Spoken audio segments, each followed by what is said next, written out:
Hello, hello. Okay, welcome back. Another episode. Um, Gosh, I've been at the Empower Her live event for all weekend and at the time of this recording anyways. And it's been so freaking amazing. And I think one of my most, okay, I loved them all. I really loved them all for their own things. But I think as I was watching like Ashley Stahl sit up on the stage and talk, I was like, oh my gosh, like I feel like I am her. Like our personalities like she reminded me of me, which was like super weird, but I was just like, oh, I do that. I do that. Like some of the things that I do when I'm talking, she does. And so I was like, okay, okay, I have found my people. But anyways, she said something that really resonated with me because for the longest time, I put myself second. I put myself second when I got pregnant at 18. I had my first baby when I was 19, got married, thought that I had to put myself up on a shelf and take care of everybody else. And I honestly continue to do this throughout the entire 16 years of my marriage so far. And I'm starting to realize where that actually served no one. Um, it didn't allow my kids to stand in their power. It didn't allow my husband to stand in his power. And I wasn't standing in my power. And so, what I mean by this is then by me not standing in my power, by me not saying, this is what I want, and like chasing it in the way that I knew I needed to, I kind of chased it a little half assed. And, you hear people say, like, go all in. What if you just went all in? Blah, blah, blah. And I never really knew what they meant until I had this conversation with my husband actually a couple weeks before the event that I was just no longer willing or available to put myself second. And we needed to redefine our entire relationship and what that might look like for us. And so as we've like been navigating and having all the conversations around it, like, um, what does this look like? Who are we? Where are we going in life? Like having the tough conversations that I've talked about several times on here, it kind of catapulted me into, oh, just by me saying, like, actually, I am no longer available to put myself second, it catapulted me into things that I could have been doing all along, but I wasn't.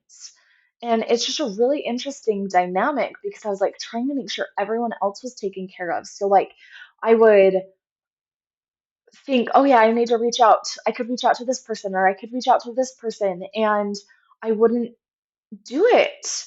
And I would turn around to my husband. I'd be like, hey, like, are you coming with me? Where are we going? What are your goals? And we never could like have that conversation because he just wasn't sure. And it was like I kept coming back down to like try to like drag him along in life instead of taking care of me. Instead of just worrying about myself, I was trying to worry about everybody else and pick up everybody else's stones. Um, and so when I finally decided I was no longer available for that, it catapulted me into like reaching out to all these yoga spaces within my community. Um, an hour outside of my community. Hey, can I offer a breathwork workshop at your location? Here's how it would serve not only your business, here's how it would serve your community. And I started doing that. And then I'm watching Ashley up on the stage talking, and she made a comment. She said, the only thing scarier than reaching out is my life not moving. And in that moment, I had kind of realized my life has not been moving. Like it has and it hasn't. I have changed as a person, especially in the past year, which I believe has been my journey that got me to the point that I am at right now. It got me to where I recognized, hey, I'm still putting myself last. I'm actually no longer available for this. And then being able to voice that because it's really, really scary to take care of me. Like, I've never felt safe doing that. And So voicing that to my husband and making that decision and deciding like what does this look like for us? Um, I mean, we're all in therapy. It's fine. But like now we get to navigate a whole new direction in life and what we want, and I get to take care of me. And for me, I was allowing fear of reaching out to run my life because, oh, what if I grow too fast and leave my husband behind? Or what if he feels intimidated? Or like I had all of these crazy thoughts going on in my mind. I wasn't allowing myself to step into that.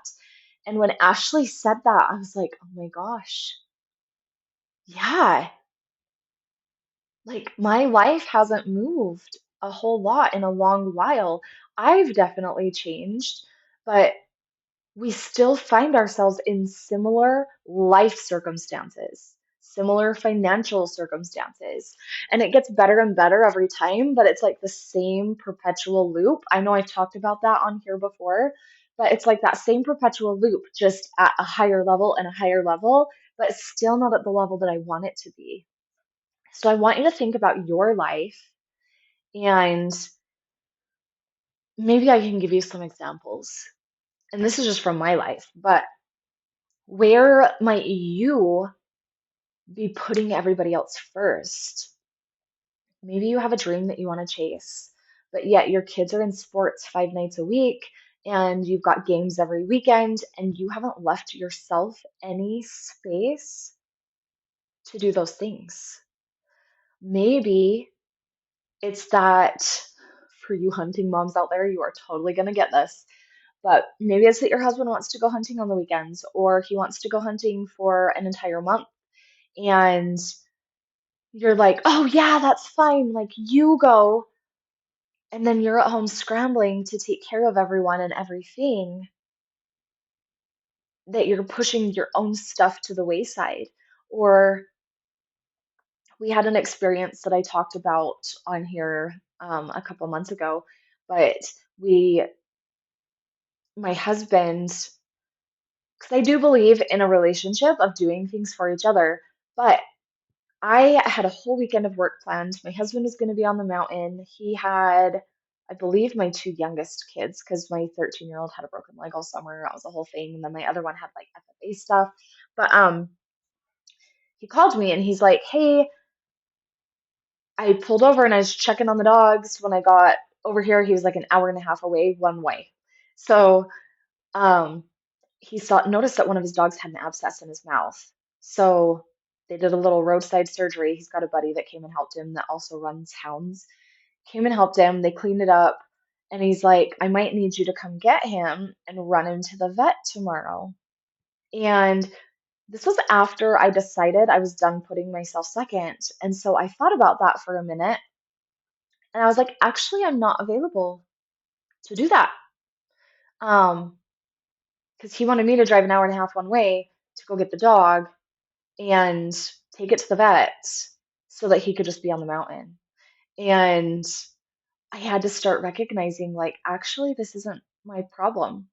Now, I feel like that sounds so bad, but I was like, this isn't my problem to pick up because I have work that I planned on getting done, and I would be setting aside is probably by the time I made it, well, it was probably an hour and 20 minutes, but one way, that's like almost 3 hours of just drive time, and then however long I'd stay at the vet. So now I'm losing probably 4 to 5 hours of my day, and I just am not willing to do that anymore.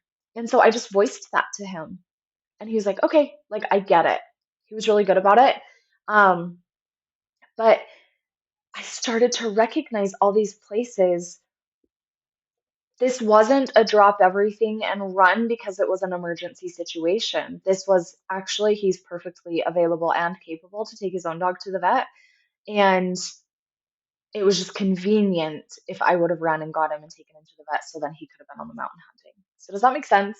So I want you to think about just these little things in life. Maybe your husband's a sports fan and likes to go to games. I don't know. We don't do sports in our family. Well, we do wrestling, but that's for my little boy and we don't watch any professional sports.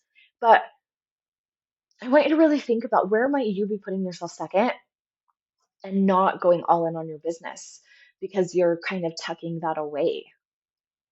And then where are you also like not reaching out? This could be reaching out for help from somebody.